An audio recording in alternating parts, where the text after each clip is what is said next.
Hello channel, welcome to my guys. 2 বছরের কালী পুজো চলো তোমাদের একসাথে দেখাই। এই বছরের কালী পুজোয় যাই এসব নাচ টাচ করে ফাটাই দিছে। চলো গাইজ, ভিডিওটা প্রথম থেকে শুরু করা যাক।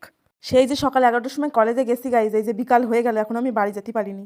হত ছাড়াদের জন্য জীবনটা শেষ হয়ে গেল। বসে বসে রইছি, কেউ আসলো না। তারপরে আসলো একজন, অবশেষে আসে। মিষ্টি মিষ্টি কিনলাম, কিনে নিয়ে গাইজ যাবো একটা কালী পুজোর বাড়ি নেমন্তন্ন ছিল, সেই জায়গায় যাবো গিলতে। তাই দেখো, এটা হচ্ছে বাগদার পার্ক, ভাঙড়ি চুংড়ি পার্ক। এই রাস্তা দিয়ে যাচ্ছিলাম। এই রাস্তাটা অনেক সুন্দর, অনেকই সুন্দর, বিশাল ভালো লাগে দেখতে।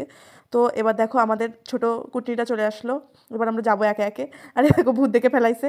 আরে দেখো টুনটুনি, জম্মের শয়তান টুনটুনিটা, তোমরা জানো না তাই পরে বলছি, দাঁড়াও। তারপরে এই যে ঘরে গেলাম, ওদের ঘরে অন্ধকার, আর এই যে লাশটারে ফেলাই রাখছে এই জায়গায়, ঘরের মধ্যে যায় গাইজ। আবার নিচে আবার লাল কার্পেট পাচ্ছে গাইজ ঢুকার জন্য, বুঝতে পারছো? তাহলে বাবারে বাবা, কি ভিআইপি ব্যাপার। আয়নার সামনে একটু দেখাচ্ছিলাম, আর এই যে এরা সাজাগুজা শুরু করছে, লোকের জিনিস পাইছে, নিজের হাতটারে থামাতে পারবে না। ঘরের থেকে বেরোয় দেখি দেখো টুনটুনি, আমার একটা জুতো নেই, ওর জুতো নিয়ে কনে চলে গেছে। সে জুতো খুঁজে খুঁজে আমি পাইনি, তারপরে প্রিন্স যে জুতো খুঁজে আনলো, নিয়ে এসে সে কী খাওয়া খাইছে গাইছে, ছেড়ে নিয়ে নোংরা টোংরা মাখাইছে। সেটা আবার মুছলাম, ভালো করে পরিষ্কার করলাম।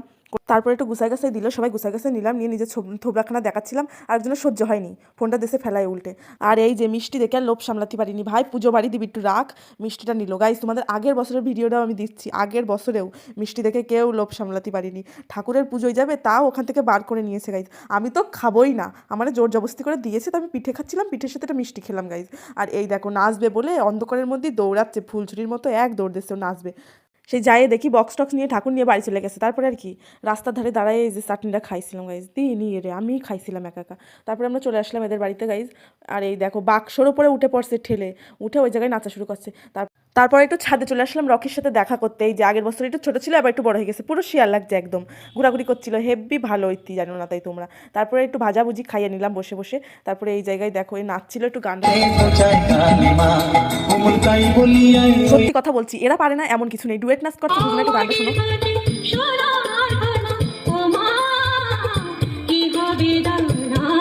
তারপরে আমরাও একটু সবাই মিলে দুমদাম নেচে নিলাম, কি করবো বলো, গান নিজে আটকাতে পারি।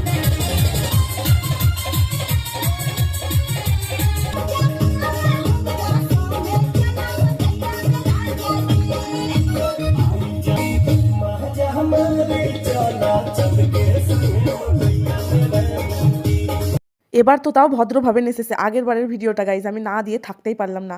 বৌদিরে ধরে নাচবে বলে রাস্তায় দৌড়ে দৌড়ে যায়, উল্টায় পড়ছে গাইজ। আর এরা যে কি শুরু করেছে বাবার বাবা, আগের ভিডিওটা আমি পারলাম না।